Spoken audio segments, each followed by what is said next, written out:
హవ్వ దగ్గర నుంచి ప్రతి మానవుడు దెబ్బతింటానే వచ్చాడు. హవ్వ దగ్గర నుంచి ప్రతి మానవుడు డిస్టర్బ్ అవుతానే వచ్చాడు. అసలు ఇదంతా ఎందుకు? ఈ మానవ జాతికి ముందు సృష్టించబడినటువంటి దేవదూతలు జాతి, ఆ దేవదూతల్లో అగ్రగణ్యులుగా గుర్తింపబడిన కెరూబుల జాతి, ఆ కెరూబులలో కూడా అగ్రగణ్యుడిగా గుర్తింపబడిన వాడు అగ్ని రాళ్ల మధ్య సంచరించుచున్నటువంటి కెరూబు, వాడే లూసిఫర్. వాడి హృదయాలోచనల ద్వారా చెడిపోయాడట. యెషయా గ్రంథము 14వ అధ్యాయము 12వ వచనం నుంచి చదువు. నీ హృదయములో నీవు అనుకుంటివి కదా అంటాడు చూడు. తేజో నక్షత్రమా, వేకువ చుక్క, నీవెట్లు ఆకాశము నుండి పడితివి. జనములను పడగొట్టిన నీవు నేలమట్టు వరకు ఎట్లు నరకపడితివి. నేను ఆకాశమునకు ఎక్కిపోయేదను, దేవుని నక్షత్రములకు పైగా నా సింహాసనమును హెచ్చింతును. ఉత్తర దిక్కునున్న సభాపర్వతం మీద కూర్చుందును, మేఘమండలం మీదకెక్కుదును, మహోన్నతునితో నన్ను సమానుడిగా చేసుకొందును అని నీవు మనసులో అనుకుంటివి కదా. మనస్సులో, బయటికి అనలా. ఇదంతా స్కెచ్ మనసులో గీసుకున్నాడు, హృదయంలో, ఆలోచనల్లో, తలంపుల్లో గీసుకున్నాడు. ఆ గీసుకున్న ఆ తలంపులకే కేసు రాశాడు దేవుడు. ఇలా అనుకున్నా నువ్వు అలా ఎందుకు అయ్యావురా? ఇప్పుడు నేల మట్టుకు నరకబడి పాతాళమునకు త్రోయబడ్డావు, నరకములో ఒక మూలకు నెట్టబడితివే. చూడడి, వాడు అవన్నీ చేశాడా, జస్ట్ అనుకున్నాడా? అనుకున్నాడు. రైట్. బబులోను రాజైన నెబుకద్నెజరు వాడు కోట ప్రాసాదం మీద తిరుగుతూ ఏమనుకున్నాడు? ఆహా, ఈ బబులోను సంస్థానం, ఈ రాజకోట వైభవం అంతా నా మహిమ కదా అనుకున్నాడు. మనసులో అనుకున్నాడంట. పాపడు బయటికి కూడా. ఈ తలంపులు ఏడబుట్టినాయి? హృదయంలో, మనస్సులో తలంపులు పుట్టినాయి. పుట్టినందుకు గాను స్వరం వినబడింది. చదువుకోవచ్చు, ప్రాబ్లం ఏం లేదు. ఏడబుట్టింది ఇప్పుడు? వీడికి ఏడబుట్టింది తెగులు? మీకు దండం పెడతా, పెద్దగా చెప్పండి. హృదయంలో అనండి, మనసులో అనండి, తలంపుల్లో అనండి. హృదయంలో నుంచి ఆలోచనలు వస్తాయి, తలంపుల్లోంచి, మనసులో నుంచి కూడా ఆలోచనలు వస్తాయి. హృదయాలోచనలు అంటారు, మనసు యొక్క ఆలోచనలు అంటారు, తలంపుల్లో ఆలోచన అంటారు. అన్నీ అన్నదమ్ములు అనుకోండి, మొత్తం కలిపి దాదాపు ఒకే అర్థంతో కూడినవి. హృదయం యొక్క తలంపులు, మనసు యొక్క తలంపులు. వాడు మనసులో అనుకున్నది కేసు అయింది. ఒక స్త్రీని మోహపు చూపుతో చూసి వాడు ఎక్కడ చూశాడు? హృదయంలో చూశాడు. హృదయంలోనే వ్యభిచారం చేసినట్టు కేసు రాశాడు. స్తోత్రం. చెయ్యలేదుగా అనుకున్నాడు అంతే. ఒరే పిచ్చోడ, ఇక్కడ అనుకున్నాడంటే తర్వాత వాడు చేసే పని అదేరా. ఎట్టి పరిస్థితుల్లో వాడు చేస్తాడు. అందుకే ముందు హృదయం యొక్క తలంపులే కంట్రోల్లో ఉండాలి. నెబుకద్నెజరు స్టోరీ చూద్దాం, తీయండి, చూడండి, ఒకసారి చూడండి, ఏం నష్టమేం లేదు. దానియేలు గ్రంథము 4వ అధ్యాయము 30. చదువు. రాజు చూడండి, బయటికి అన్నాడా? మనస్సున, నోట ఉండగానే. ఆ మాట నోట బయటికి రాలే, ఇంకా నోట్లో ఉండగానే. ఓకేనా? ఎట్లా బుక్ అయ్యాడో చూడండి. సాతాను ఎట్ట బుక్ అయ్యాడో చూడండి. హవ్వ హృదయంలో ఉన్న తలంపులను బట్టి ఎట్ట బుక్ అయిందో చూడండి. ఇంకెన్ని చెప్పాలి? సరిపోయింది అనుకుంటున్నాను నేను. ఇవన్నీ ఎక్కడి నుంచి వచ్చినాయి? హృదయములో నుండి, మనస్సు యొక్క తలంపులలో నుండి వచ్చినాయి. వాటిని ఎంత తీవ్రంగా తీసుకుంటున్నాడో, వాటి ఫలితం ఎంత భయానకంగా ఉందో. ఏబు సంగతి చూస్తే, నా భార్య ఇంత బాగా చూసుకుంటుంది, నన్ను ఇంత బాగా చూసుకునే నా భార్య రివర్స్ అయి నువ్వు సావా అంటదేమో. పనికి మాలిన తలంపు. నా పిల్లలు 10 మంది పచ్చపచ్చగా కళకళలాడుతున్నారు, రోజు ఒకళ్ళ ఇంట్లో ఫంక్షన్ చేసుకుంటున్నారు. ఇక వాళ్ళకి ఫుల్ సౌండ్, ఇక వాళ్ళకి రెండో పని లేదు. రోజు ఒకళ్ళ ఇంట్లో ఫంక్షను. ఒక ఇంట్లో గొర్రెను కోసి ఒక ఇంట్లో బర్రెను కోసారు అన్నట్టు. దేవునికి స్తోత్రం. ఇంక రెండో డ్యూటీ లేదు, డైలీ ఒకళ్ళ ఇంట్లో ఫంక్షన్. దేవునికి స్తోత్రం. ఇంత పండగ చేసుకుంటున్నారు రోజు మా పిల్లలు, వీళ్ళకి ఏమన్నాయి మొత్తం పోతారేమో, అలా అయిద్దేమో, ఇలా అయిద్దేమో. ఈ బాణాలన్నీ ఎవరి?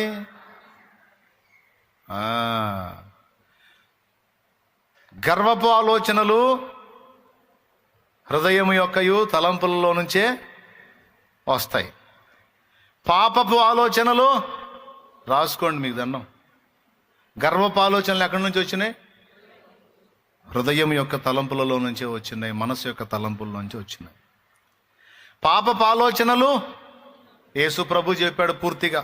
ఒకసారి చూడండి, తినేదాని వలన, తినేది మన కడుపులోకి వెళ్ళి మనల్ని అపవిత్రునిగా చేయదు కానీ. చూడండి 15వ అధ్యాయం, మత్తయి సువార్త 15వ అధ్యాయము 17వ వచనం చదువు. నోటిలోనికి పోవునదంతయు కడుపులో బడి బహిర్భూమిలో విడవబడును గాని నోట నుండి బయటికి వచ్చునవి హృదయములో నుండి వచ్చును, ఇవే మనుషుని అపవిత్రపరచునని మీరు గ్రహింపరా? దురాలోచనలు, అద్దుగా ఏమేమి వస్తాయో చూడండి. థ్యాంక్ యూ రా, అయ్యిరా, నీకు దండం పెడతా, అయ్యిరా. దురాలోచనలు, నరహత్యలు, వ్యభిచారములు, వేశ్యాగమనములు, దొంగతనములు, అబద్ధ సాక్ష్యములు, దేవదూషణలు హృదయములో నుండియే వచ్చును. అద్దుగో, ఈ చెత్తంతా యాడ్ నుంచి వస్తుందయా? ఇప్పుడు చెప్పు, కాపుదల దేనికి కావాలి? అది దేవునికి స్తోత్రం కలుగును గాక.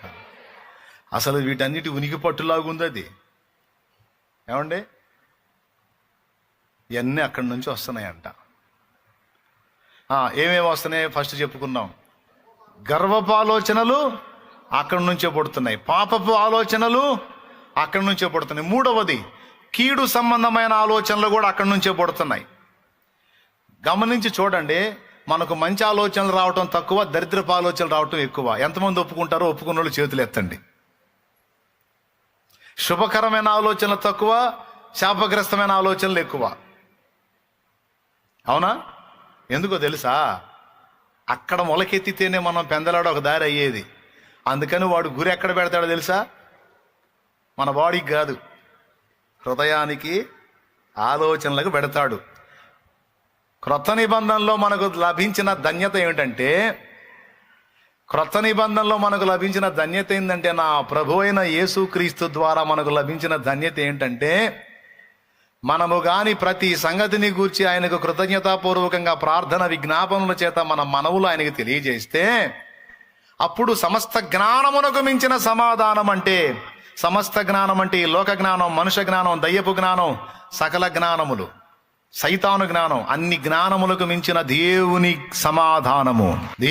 సమాధానము ఇక్కడ నిన్ను ఎఫెక్ట్ చేసేటువంటి సైతాను జ్ఞానం కావచ్చు, మనుష్య జ్ఞానం కావచ్చు, నీ సొంత జ్ఞానం కావచ్చు, దయ్యపు జ్ఞానం కావచ్చు, ఎన్ని విధములైన జ్ఞానములు ఉన్ననో వాటన్నిటికీ మించిన దేవుని సమాధానము యేసుక్రీస్తు ద్వారా మీ హృదయములకును మీ తలంపులకును కావలి ఉంటదట. దేవునికి స్తోత్రం కలుగునుగాక. యేసుక్రీస్తునందు నిత్య జీవమే కాదు మనకు లభించింది, యేసుక్రీస్తునందు నిత్య రక్షణ కూడా మనకు లభించింది, యేసుక్రీస్తునందు నీతిమత్వం లభించింది, యేసుక్రీస్తునందు పరిశుద్ధత లభించింది. ఏసే మన నీతి, ఏసే మన పరిశుద్ధత, ఏసే మన విమోచన, ఏసే మన జ్ఞానం, ఏసే మన రక్షణం. యేసునందు వీటన్నిటితో పాటు మనల్ని నాశనం చేసే మన హృదయ ఆలోచనలు, తలంపుల యొక్క వాటన్నిటికీ కూడా కాపుదల ఏర్పాటు చేయబడిందట. వాటికి ఎందుకు కాపుదల? హృదయాలోచనల కాపుదల ఎందుకు అంటే, అసలు డేంజర్ అంతా అక్కడే ఉంది కాబట్టి. అర్థమైందా? కింద చక్రాలు ఉంటాయి లారీకి, ఆ కింద చక్రాలు ఎన్నున్నా సరే వీటన్నిటిని తిప్పే స్టీరింగ్ ఒక చక్రమే. ఈ ఒక చక్రం తిప్పితే చాలు. ఇక ఈ కింద 12 టైర్ బండి కావచ్చు, 14 టైర్ బండి కావచ్చు, లేకపోతే 16 టైర్ల బండి కావచ్చు, 24 టైర్ల బండి కావచ్చు, ఎంత పొడుగు బండి అయినా సరే 2 చక్రాలకు స్టీరింగ్ ఇస్తారేంది? ఒకటే స్టీరింగ్. అట్లానే మనిషి ఎంత పెద్ద శాల్తీ అయినా, 6 అడుగుల శాల్తీ అయినా, ఈ శాల్తీ మొత్తం కంట్రోల్ చేయబడేది చిన్నదైన హృదయము చేతనే. చిన్న చిన్న తలంపుల చేతనే. ఇది బాగుపడ్డా అక్కడొచ్చే ఆలోచనల వల్లనే, ఇది డ్యామేజ్ అయినా కూడా అక్కడ పుట్టేటువంటి ఆలోచనల వల్లనే. అందుకని ఇక్కడ ఏం అవకాశం ఇచ్చాడో తెలుసా? మీరు ప్రతిదీ కృతజ్ఞతాపూర్వకంగా దేవునికి తెలియజేసి దేవుని యందు ఆనందిస్తూ దేవునితో అనుసంధానమై ఉండండి. ఇక వాడు నీ హృదయాలోచనలను ప్రభావితం చేయకుండా దేవుడే కాపలా ఉంటాడు. ఆయన సమాధానం నీ కాపలా ఉంటుంది అన్నాడు. ఆయన సమాధానం కానీ మన హృదయాలోచనలకు తలంపులకు కాపుదలగా లేకపోతే అవి ఎన్ని రకాలుగా పోతాయో, ఎన్ని రకాల పాపాలను ఉత్పత్తి చేస్తాయో, ఎన్ని రకాల నష్టాలను ఉత్పత్తి చేస్తాయో మనం అంచనా వేయలేం. ఇప్పుడు ఎంత అవసరమో చూడండి. అంటే మన జీవితంలో మన శారీరకంగా మనం అనుభవిస్తున్న ప్రతి సమస్యల వెనుక, ప్రతి ఎఫెక్ట్ల వెనుక, ప్రతి ఇబ్బందుల వెనుక, ప్రతి మేలు వెనుక, ప్రతి కీడు వెనుక మన హృదయం యొక్క ఆలోచనలు, తలంపులు పనిచేస్తున్నాయి అన్న సంగతి మీకు అర్థమైతే ఈ పూటకి నేను ధన్యుడైనట్టే. దేవునికి స్తోత్రం. మ్యాటర్ సెన్సిటివ్, దాన్ని రిసీవ్ చేసుకుంటే సూపరం. అంటే ఎక్కడ పుడుతుంది ఈ 14 టైర్ల బండి అయినా సరే స్టీరింగ్ ఎక్కడ? చెప్పండి. సర్వ శరీరమును ఆడించున్నదేమి? ఈ శరీరాన్నే కాదు, మొత్తం పరిస్థితులను ప్రభావితం చేయనదేమి? హృదయము, తలంపులు. ఇవి మన లోపల పుట్టి మన బయట ఉన్న ప్రకృతిని కూడా కంట్రోల్ చేస్తాయంట. అది ఆశ్చర్యకరమైన విషయం.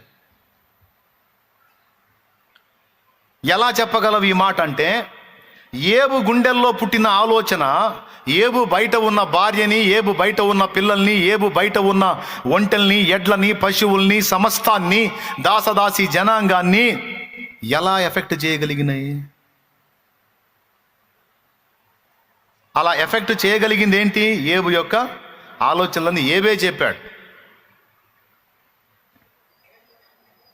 3:25 ఏది వచ్చునని నేను బహుగా భయపడితునో. ఎన్నిసార్లు చెప్పానో ఈ వచనం. అదియే నాకు సంభవించుచున్నది. నాకు భీతి పుట్టించినదే నా మీదికి వచ్చుచున్నది. అదుగో. అంటే అక్కడ కాపుదల లేదు. అక్కడ విచ్చలవిడిగా ఆలోచనలు చేశాడు, విచ్చలవిడిగా తలంపులు కలిగి ఉన్నాడు.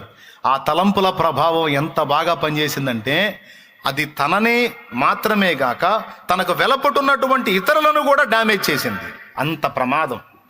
ఒకవేళ వినండి, ఒకవేళ ఆ హృదయము, ఆ తలంపుల యొక్క ఆలోచనలు దేవుని అదుపులో ఉండి అవి ఆశీర్వాదకరమైనవి ఉన్నట్లయితే అవి కూడా నిన్ను ప్రభావితం చేస్తాయి, నీకు వెలపట్టున్న వ్యక్తులని, పరిస్థితులను కూడా ప్రభావితం చేస్తాయి. ఏ విధంగా? అనుకూలంగా, ఆశీర్వాదకరంగా. అది రహస్యం. అర్థమైందా? అవి బెటర్, మంచివై ఉంటే, ఆశీర్వాదకరమైనవి ఉంటే, అవి దేవుని మూలమై అయినవై ఉండి నీ హృదయంలో అలాంటి ఉత్పత్తులు ఉన్నట్టయితే, నీ తలంపుల్లో అలాంటి ఉత్పత్తులు ఉంటే, అవి మనంతటా మనకు రావులే. దేవుడు దయదాల్చాలి తప్ప మనకు వచ్చేయన్ని దరిద్రపు ఆలోచనలు, కీడుకరమైన ఆలోచనలు, నష్టకరమైన ఆలోచనలు, పనికిమాలిన ఆలోచనలు, పాపిష్ట ఆలోచనలు, ఇన్నని ఏం చెప్పేదిలే.